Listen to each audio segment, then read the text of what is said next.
Hello there, friends.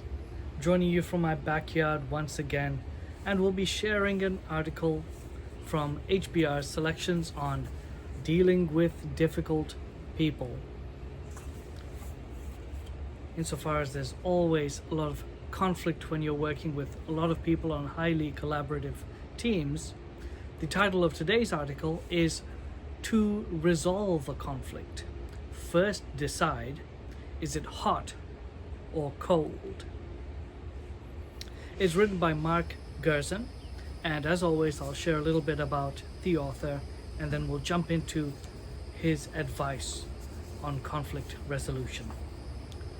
Mark Gerson is the author of Leading Through Conflict: How Successful Leaders Transform Differences into Opportunities, published by HBR Press in 2006.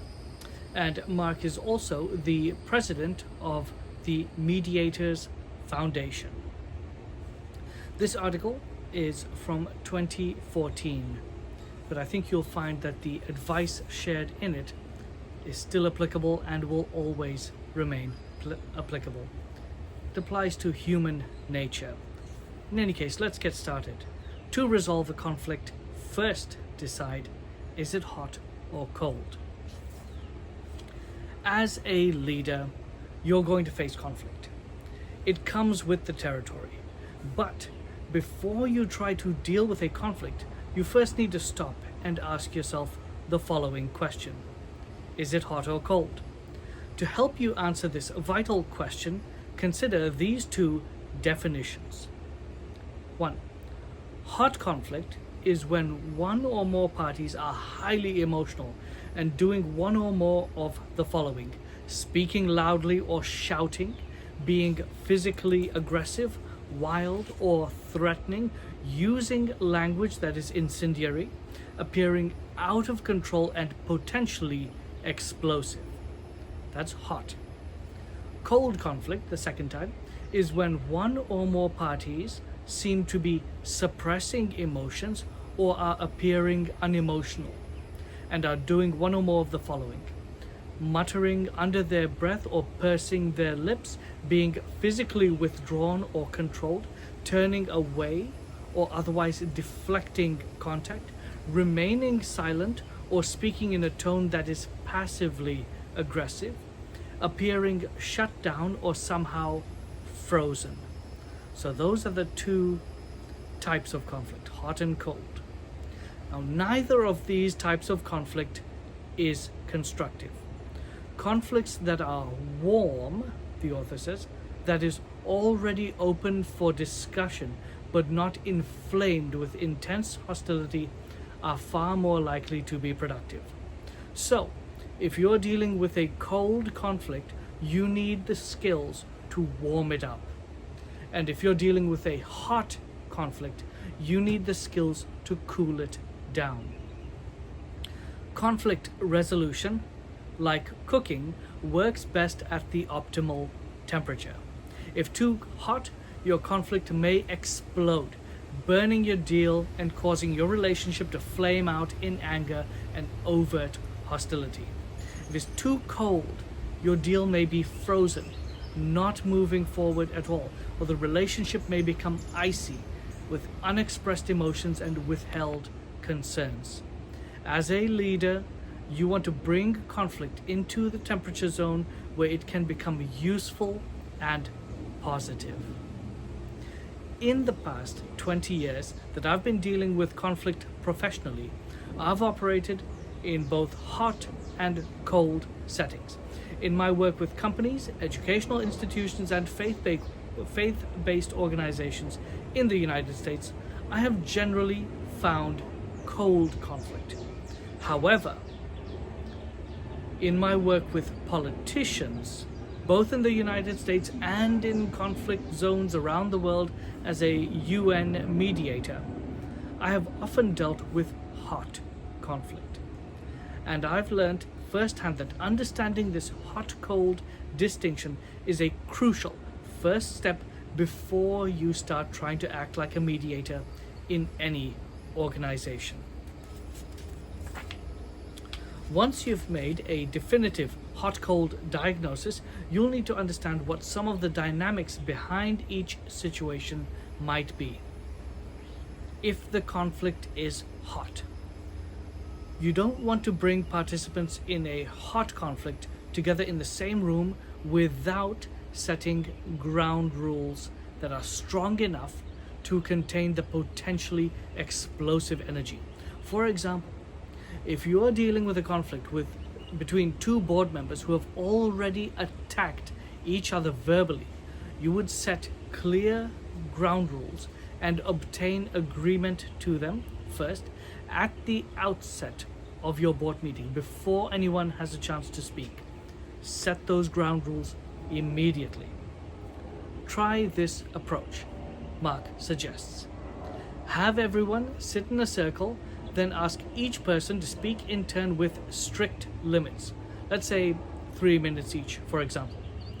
Pick a question for everyone to answer that requires each person to speak about themselves and their own feelings. For example, when I worked with members of the US House of Representatives, the question that opened the retreats I designed was, how does the way the House deals with its differences affect you and your family personally? The result of this sort of question and answer session would be an opening round of conversation that avoided personal attacks, allowed everyone to speak, and ideally deepened trust before people entered into more difficult territory. If the conflict is cold now, in a cold conflict situation, you can usually go ahead and bring the participants or stakeholders in the conflict together and engage them in constructive communication. That dialogue, if properly facilitated, should warm up the conflict enough so that it can begin to thaw out and start the process of transformation. But you will still need to be vigilant and prepared.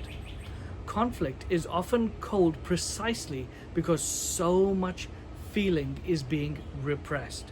So you'll need to know how to warm things up without the temperature unexpectedly skyrocketing. To do this, use debate and dialogue. If a group is avoiding tackling a tough issue, frame the differences as a debate. Then form 2, or if necessary more, teams and hold an actual debate. This will accentuate the differences and inspire the group to recognize the conflict that is slightly under the surface.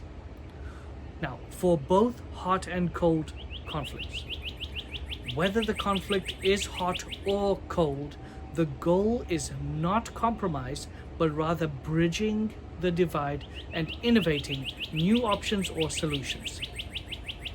Bridging means creating stronger ties and deeper trust between the former antagonists.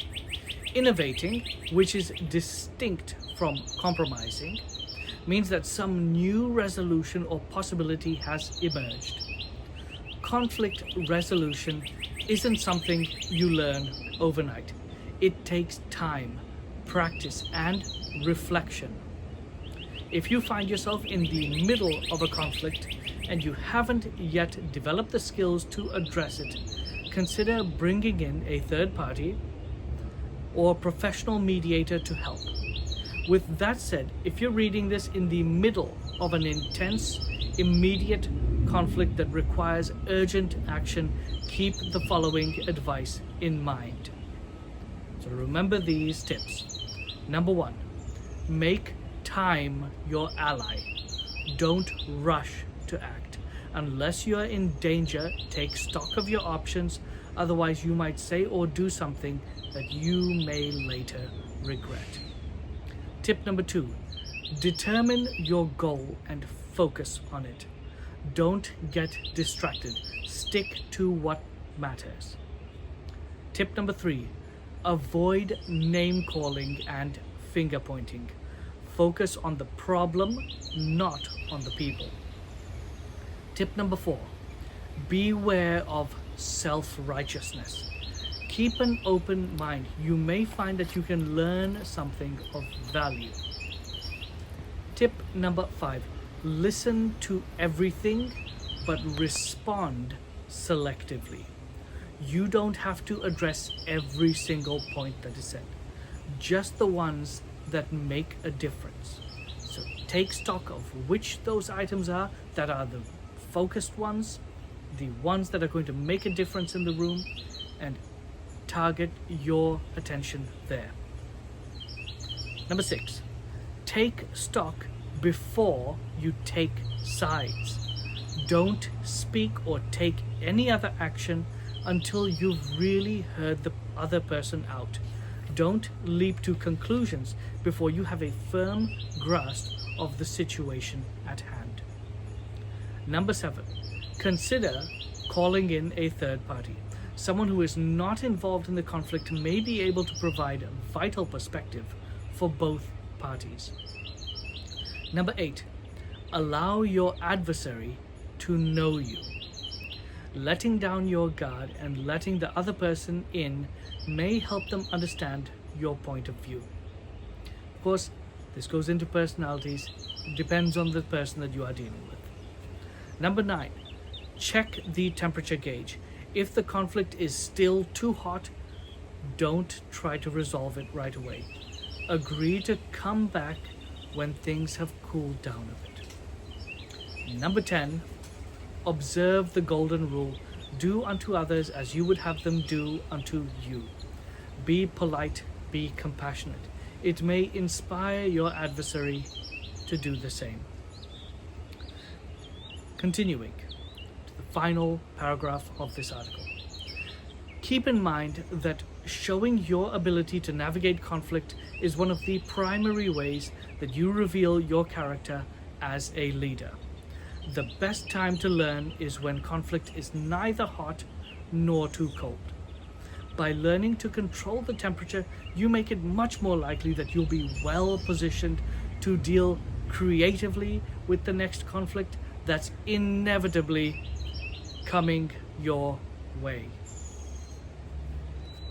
Hopefully, you're all able to gain some good insights into conflict resolution. Thank you.